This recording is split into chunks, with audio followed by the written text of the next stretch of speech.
boa tarde. Sejam todos bem-vindos a mais uma palestra pelo Grupo Aulas da Vida, sob a coordenação de Amália Carvalho de Moraes, sempre com uma transmissão pela rádio e TV SEAC, Centro Espírita Amor e Caridade da cidade de Bauru.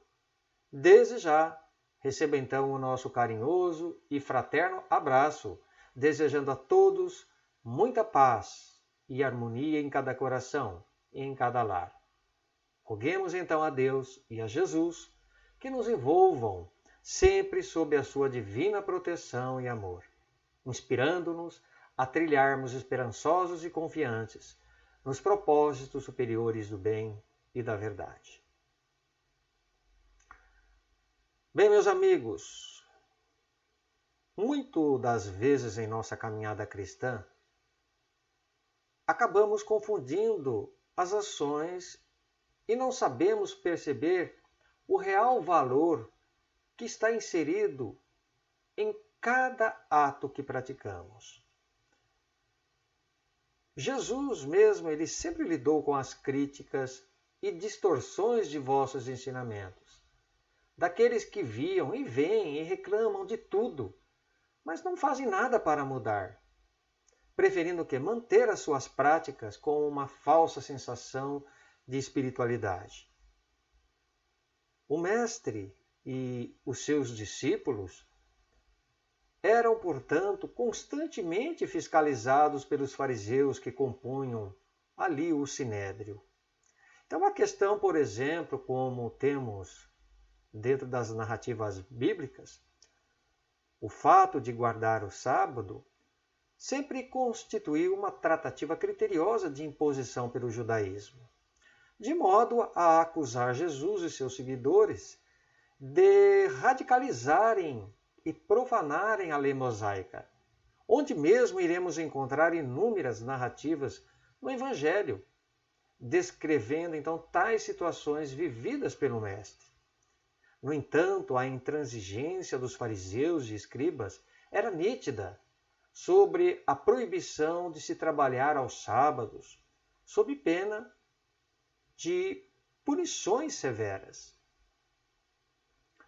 Portanto, tudo o que Jesus realizava era simplesmente motivo de repreensão e condenação por parte do sumo sacerdote, sem compreenderem a real grandeza de amor e caridade pelo meigo nazareno, pois para nós aqui ocidentais, no mundo ocidental, o sábado é um dia como outro qualquer. Mas para o judaísmo a palavra sábado, ele tem uma outra conotação, um outro significado que vem da pronúncia Shabá, que na sua tradução significa descanso, interrupção das atividades normais de trabalho, que ocorre no 7º dia de seu calendário semanal. Desse modo, seus opositores e ferrenhos críticos, eles não perdiam a oportunidade de armarem uma emboscada, uma armadilha diante das palavras que Jesus proferia, esperando algo que pudesse lhe incriminar. Portanto, qualquer coisa que ali Jesus dissesse, ali no momento ao ser interrogado, então seria motivo de descrédito e desconfiança diante do povo que seguia. Ou seja, se ele concordasse com os fariseus, ele estaria demonstrando não ser um líder convicto. Por outro lado, se ele negasse, embora ainda fazendo o bem, amparando, curando, instruindo, ele seria um transgressor desta lei. Então, não tinha por onde fugir. Então, era um grande dilema para ele, para o Jesus. Mas, dotado de uma extrema sabedoria como ele, então Jesus ele não entrava no jogo deles. Vejam só. Perguntando com lucidez se os mesmos então conheciam realmente as Escrituras quando ele diz: não leram o que fez Davi quando ele e seus companheiros estavam com fome? Esta pergunta foi feita, meus amigos, pois os discípulos estavam passando com Jesus, em certo momento, numa plantação de trigo, onde depois ali foram abrindo o caminho e colhendo aquelas espigas, né, de milho. O que causou indignação nos fariseus, a ponto de exclamarem que aquilo não era permitido fazer num dia de sábado. Então, mas Jesus, rebatendo aquela acusação, dizia que os próprios sacerdotes trabalhavam nos templos aos sábados, violando e não guardando igualmente essa lei. Então, por que tinham que falar de Jesus se eles também assim faziam, não é? Então, o mestre ele sempre apontava que tanto em situações de emergência, onde a vida humana corria risco, ou a serviço de Deus, constituíam motivos suficientes para se manter livre do mandamento do sábado. Até mesmo Mateus, no seu Evangelho, no capítulo 12, versículo 10, 12, ele descreve que havia ali um homem de mãos atrofiada. E sempre procurando um motivo para acusar Jesus, então perguntaram para ele, né? Para Jesus naquele instante: é lícito curar no sábado, mestre? Então Jesus lhes propôs: qual de vós será o homem que, tendo uma ovelha, e num sábado esta cair no buraco, não fará todo o esforço possível para retirá-la de lá? Assim sendo, quanto mais vale uma pessoa do que uma ovelha? Por isso, é lícito fazer o bem no sábado. Então Jesus nos acrescenta que o sábado foi feito para o homem e não o homem para o sábado, que é o inverso disso. Então, meus amigos, Deus outorgou o mandamento do sábado não para que as pessoas fiquem inativas, paradas, nesse dia sem fazer nada. Não é isso. Significa que será um dia em que precisamos prestar mais atenção às coisas espirituais, nos relacionando com Deus através da prática, da exemplificação do bem e da caridade. Porque somente Deus é a autoridade final que decide se um mandamento faz sentido em um caso particular ou não. Podemos estar parados exteriormente, porém, interiormente não estamos santificando ao Senhor.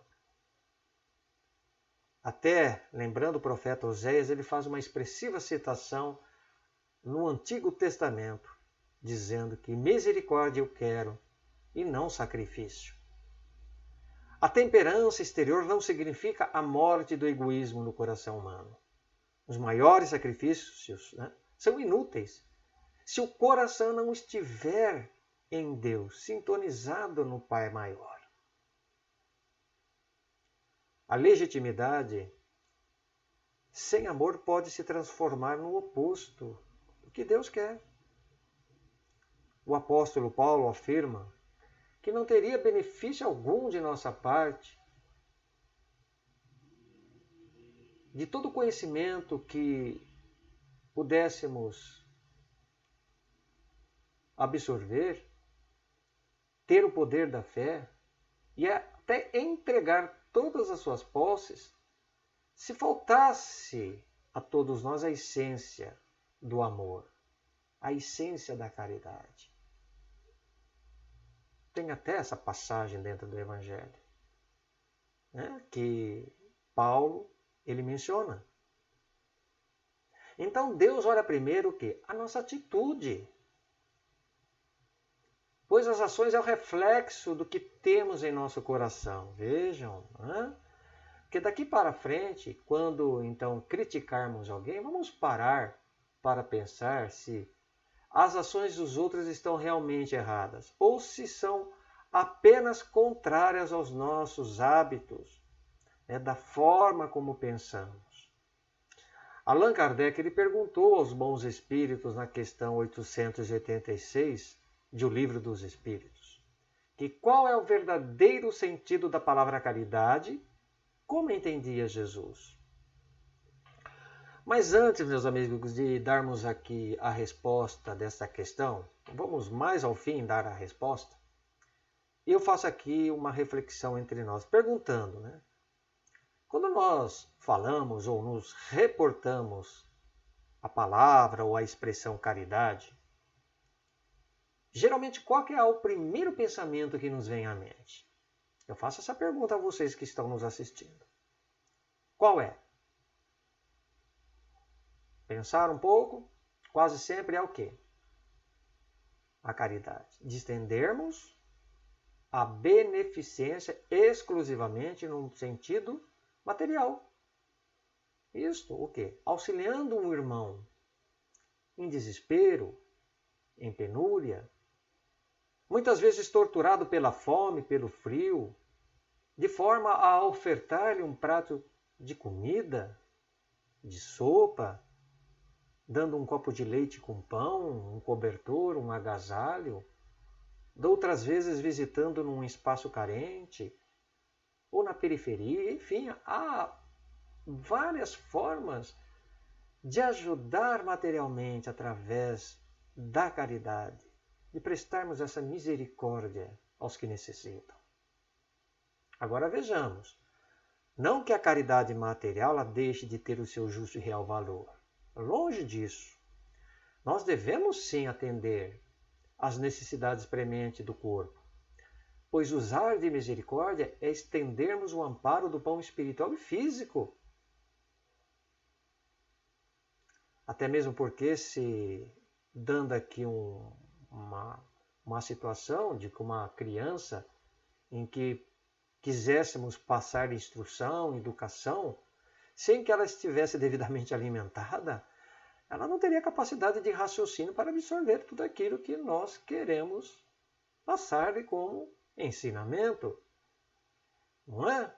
Então vejamos que quanto é importante a caridade material no seu início. Mas vejamos ainda aqui que a resposta que os amigos nos dão da questão que Kardec perguntou, a resposta que os amigos espirituais nos dão exige muito mais de nossa parte. Por quê? Dizendo-nos que a dificuldade maior e o maior mérito da caridade está em suportarmos uns aos outros. Quando buscamos o Evangelho segundo o Espiritismo, seu capítulo 13, o espírito da irmã Rosália Rendo nos oferece uma brilhante instrução. Nas palavras dela, ela diz assim: saber calar-se para poder ouvir o outro ainda mais tolo. E muitas vezes, naquele calor das emoções, nós não queremos perder o campeonato do acalorado discurso, não é? Então nós colocamos sempre à frente o que nós pensamos. Queremos ser orgulhosos, fazer que prevaleça o nosso ponto de vista. E às vezes nesse momento estamos às vezes sendo tão tolo quanto ele ou ainda mais tolo. Então por isso que ela nos diz, saber calar-se para poder ouvir ainda o outro mais tolo. Porque senão seremos tolos igualmente. Outra coisa que ela nos diz é fazer-se de surdo quando uma palavra irônica, mordaz, acaba escapando de uma boca habituada a escarnecer, ou seja, fazer zomba de nós. Não darmos importância, diz ela também, a um sorriso de desdém por parte daqueles que se julgam superiores a nós. Quantos, né? Quantos existem assim? E às vezes nos irritamos por isso.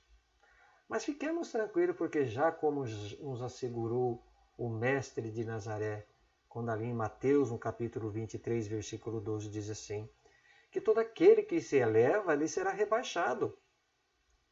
E todo aquele que se humilha, será exaltado. Enfim, meus amigos, não nos incomodemos com as faltas alheias. Isto passa.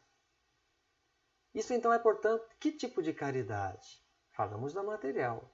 E essa forma de caridade que bem nos coloca a irmã Rosália Rendo? É a caridade moral. Então daí a resposta da questão 886, que é a benevolência para com todos, indulgência com as imperfeições alheias e perdão das ofensas. Muito fácil de praticar, não é? Será? Mas ainda fácil da boca para fora, porque do nosso coração tem uma grande distância ainda para colocarmos com uma certa facilidade. Ainda estamos gatinhando muito nessas virtudes que o Mestre nos coloca, esse tríplice aspecto aí da indulgência, da misericórdia, temos que ter em relação aos nossos irmãos de jornada. Então, como está em Mateus, no capítulo 5, versículo 7, assim nos asseverou Jesus, que são bem-aventurados os misericordiosos, porque alcançarão misericórdia. Então, misericórdia é termos o quê? Compaixão pelos infortúnios e sofrimento alheio. Contudo, não devemos também nos esquecer que usar de misericórdia exige também o concurso de nossa renúncia e comportamento, que muitas vezes sustentamos e agimos a bel prazer, egoisticamente. Só parar e pensar um pouco que isto realmente ocorre. Nós muitas vezes não aceitamos ser contrariados em nossas opiniões e desejos. O que somos bons, né? Desde que não pisem em nosso calo ou cutuque o nosso calcanhar de Aquiles, ou seja, o nosso ponto fraco. É o ponto, né, mais ali fragilizado que cada um tem dentro de si, ou aquilo, né, que se convencionou como sendo o ponto de honra que defendemos em nome do orgulho ferido. Por isso que ocorrem essas coisas. É quando, por exemplo, nós queremos justificar algo em relação a nós mesmos, né? Vamos fazer aqui uma comparação do que ocorre diuturnamente conosco. Eu chego diante de vocês e digo, olha gente, vocês me conhecem, né? Eu sou assim, eu até tolero. Eu até perdoo muitas coisas, desde que não façam isso ou aquilo comigo. Quem me conhece sabe, eu sou brincalhão, aceito brincadeiras, desde que não me esparramem. Ou também, né, quando nós fazemos referência a terceiros. Né? Olha, ouvi dizer que fulano ele é gente boa? Ah, sim, né? Nós às vezes respondemos, até conheço, sim, ele é gente bacana mesmo, né? É gente muito, muito prestativa. Mas olha, toma um cuidado, hein? Para não pisar no calo dele. Então, o espírito de Lázaro, em O Evangelho segundo o Espiritismo, no capítulo 9, então ele faz até referência sobre isto, né? Nessa comparação que nós colocamos, da nossa prática diária. Ao dizer que o mundo, então, está cheio dessas pessoas, que têm um sorriso nos lábios, e o veneno no coração. Trazem no frontispício, traz assim um lema apenas por fachada, mas que não representam nada diante do Cristo. Que são brandas, que diz ali no Evangelho. Contanto que nada as machuque, mas que mordem a menor contrariedade. Então, é aquilo, né, como Kardec nos coloca, seria o mesmo que hoje nós conhecemos como este ponto fraco, o calcanhar de Aquiles. Que não aceitamos ser ali contrariados naquilo que nós defendemos como sendo verdadeiro. Isso é faltar com misericórdia também. Porque devemos respeitar a opinião alheia. A misericórdia, como nos ensina Allan Kardec, é então o complemento da brandura. Pois todo aquele que não usa de misericórdia, ele não poderá ser brando e pacífico. Ela consiste no esquecimento e no perdão das ofensas. O ódio, como o rancor, ele denotam uma alma sem grandeza, sem elevação. O esquecimento das ofensas é próprio de uma alma elevada que paira acima dos golpes que recebe. Contudo, ela é sempre ansiosa, de sombria suscetibilidade, cheia de fel. Ao contrário, a outra ela é sempre calma, ela é mansa, traz mansidão, cheira o perfume da caridade.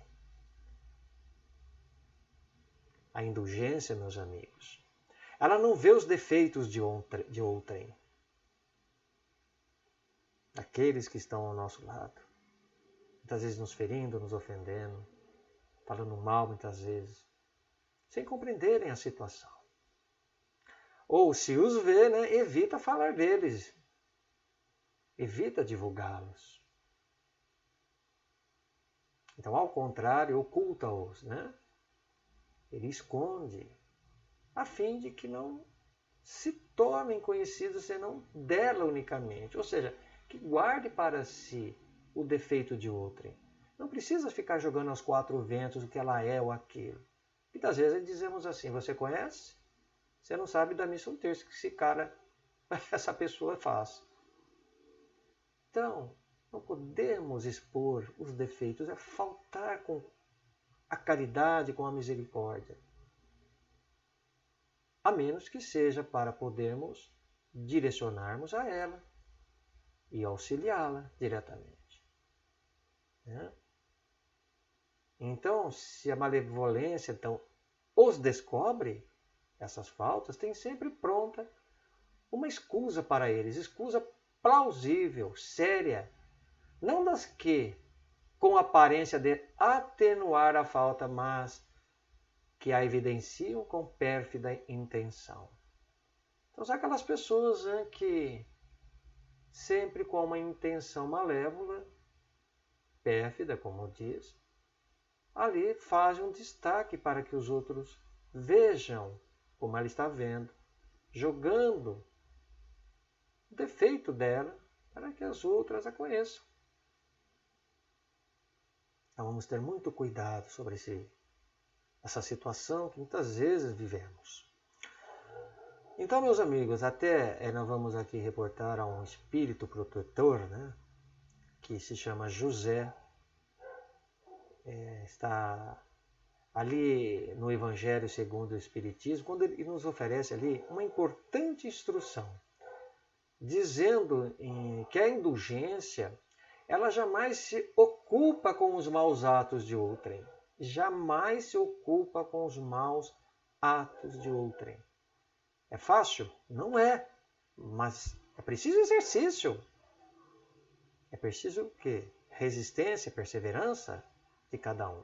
A menos que seja para prestar um serviço, mas mesmo neste caso ele tem o cuidado de os atenuar tanto quanto possível, isto é, não procurar fazer observações que possam chocar, nem tem nos lábios censuras, mas apenas conselhos e, a mais das vezes, velados, o que acabamos de dizer há pouco.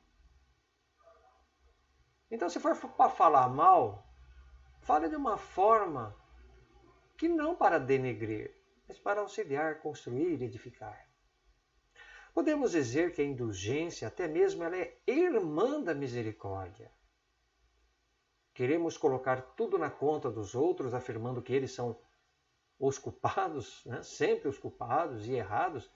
É muito fácil, né? Muito cômodo. Deixando de aplicar a nós os preceitos que Jesus nos ensinou. Vedes um argueiro no olho do vosso irmão, quando não vedes uma trave no vosso olho. Não julgueis para não serdes julgados. Ou ainda, atire a primeira pedra se estiver sem pecado. Então, olha quantas exortações que o Mestre nos deixou para que pensemos em relação a isso. Então, sejamos, meus amigos, severos conosco mesmo, como advertiu o espírito de José, indulgentes para com os outros. Lembrai-vos daquele que julga em última instância, que vê os pensamentos íntimos de cada coração e que, por conseguinte, desculpa muitas vezes as faltas que censurais, ou condena o que revelais, porque conhece ali o móvel de todos os atos. Lembrai-vos, né, de que vós, que clamais em altas vozes, anátema era um termo de desprezo, né, que às vezes os judeus, naquela época em que Jesus estava, eles cuspiam, né, de lado, desviando o rosto. Era um termo de desprezo. Então tereis cometido faltas mais graves. Então, sede indulgentes. Vamos ser indulgentes, meus amigos. Porque, como diz ali no Evangelho, a indulgência atrai, acalma, ergue, ao passo que o rigor desanima, afasta e irrita.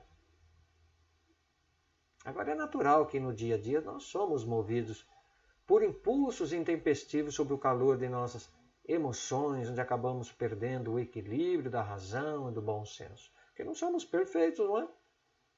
Temos aquele momento em que não conseguimos nos conter, nos deter.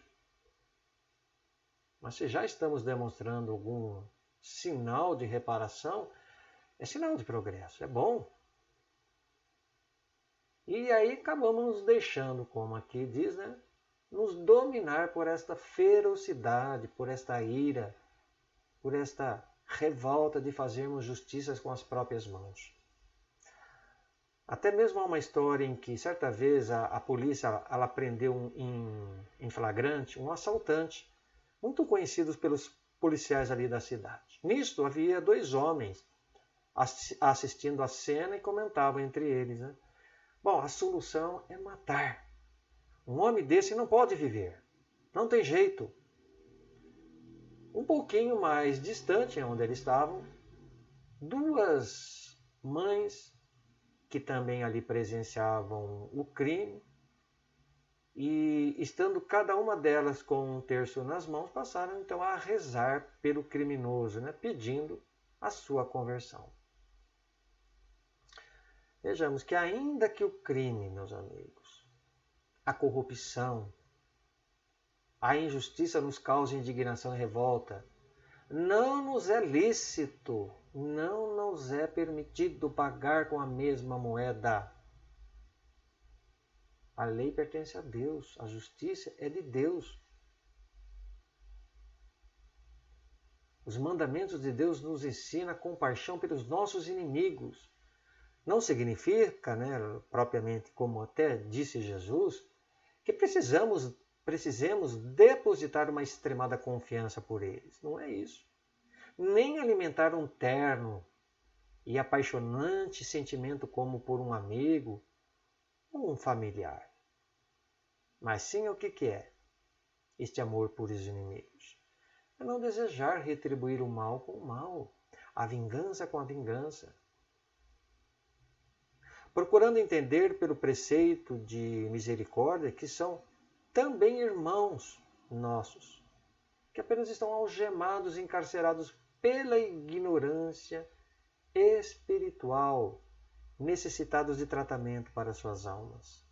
Asseverou Jesus no seu Evangelho que os sãos não necessitam de médico, mas os doentes. Portanto, usar de misericórdia com nossos inimigos e desafetos solicita compreensão e tolerância. Mas bem poucos, né, como sabemos, bem poucos de nós têm se esforçado na caridade em sua acepção mais profunda, ou seja, de uma maior cota de desprendimento e renúncia em favor daqueles que nos perseguem e nos maldizem. Se nós vermos mesmo a esmola, é uma caridade, é uma forma sim de caridade, mas é uma das mais fáceis de se praticar. Por quê? Pois geralmente nós damos do que nos sobra, não é? Do que nos resta. Quando Jesus até reportou-se ao óbolo da viúva que ali deu de sua indigência daquilo que tinha apenas para sobreviver. Então temos que dar muitas vezes daquilo que nos incomoda, daquilo que possa nos trazer algo que talvez irá nos fazer realmente falta, daquilo que trará um desconforto. É disso, ou seja, é renúncia, é desprendimento. Então, para a caridade ser meritória, é preciso estar acrescido de misericórdia com o próximo. Ou seja, em outras palavras, é ter compaixão de coração ou empatia, sentir aquilo que o outro sente, estarmos no seu lugar, aproximando nossos sentimentos dos sentimentos de alguém. É isso. Razão porque devemos exercitar o perdão como sendo uma virtude da caridade. Isso é misericórdia, gente. Até quando o espírito do Dr. Bezerra de Menezes, pelo médium escritor Divaldo Pereira Franco, no livro Loucura e Obsessão, ele nos afirma assim que a caridade, vejam, hein? A caridade é um esporte da alma pouco utilizado pelos candidatos à musculação moral e inteireza espiritual. É o mesmo que aquele que vai a uma academia se exercitar para ganhar massa muscular. Então, no sentido espiritual, nós precisamos exercitar a misericórdia alheia com aquele que precisa para ganharmos musculação moral. Muito bem colocado. Pelo excelso Espírito de Maria, Mãe de Jesus, ela nos ensina a olhar as pessoas com os olhos maternos. Isto é, olhar com misericórdia, que acredita na recuperação e conversão dentre os piores malfeitores, os mais criminosos. Pois todo ser humano, meus amigos, ele possui dentro de si a centelha divina. O seu lado bom está apenas adormecido pela ignorância e cegueira moral, que eclodirá e desenvolverá com o tempo.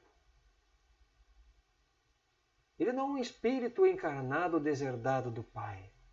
À nossa vista, a nossa primeira forma de avaliar, é uma criatura que não merece oportunidade nenhuma, né? Como nós dissemos, pessoa dessa precisa ser morta, e não é. Ainda que a gente fique ali mais ainda revoltado. Se nós olharmos por um patamar, por uma visão mais ampla, mais transcendental da nossa espiritualidade, veremos que está no mesmo barco, no mesmo caminho, eles com mais defeito.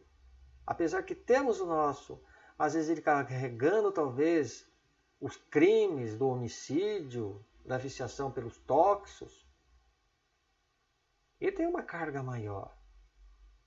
Mas isso não significa que nós estamos isentos. Então temos que entender que são irmãos também necessitados, como nós também somos. Então, dessa forma, como alunos matriculados na grande escola e oficina chamada Terra, mundo de provas e expiações, cabe-nos o dever de trabalhar. Cabe-nos o dever de estudar pela nossa redenção e pelo progresso, auxiliando e amparando os irmãos de jornada, a fim de elevarmos até o alto, como pediu o Espírito de Irmã Cáritas. Muita paz a todos.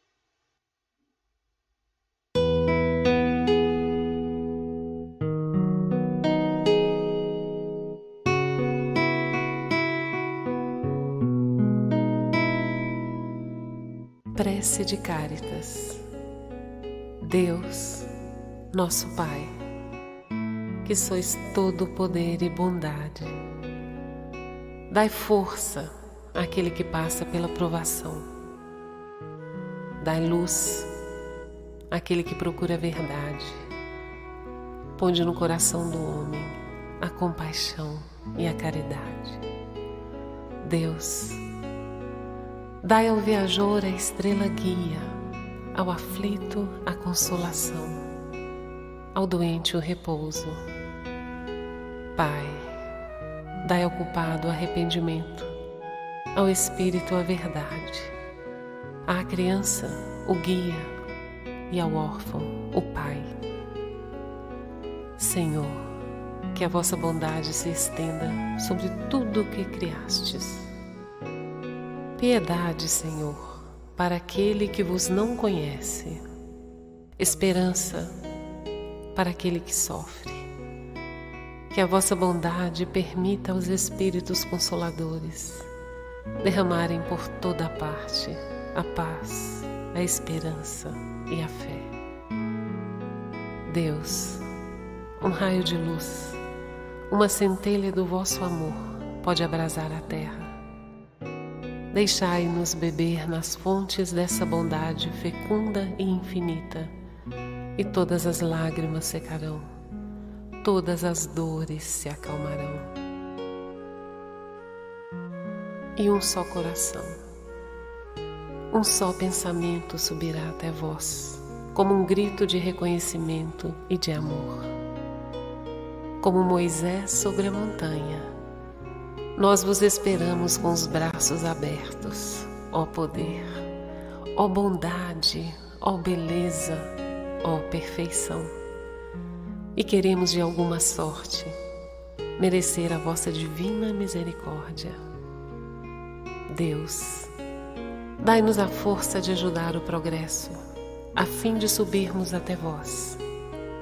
Dai-nos a caridade pura, dai-nos a fé e a razão. Dai-nos a simplicidade, que fará de nossas almas o espelho onde se refletirá a vossa imagem. Assim seja.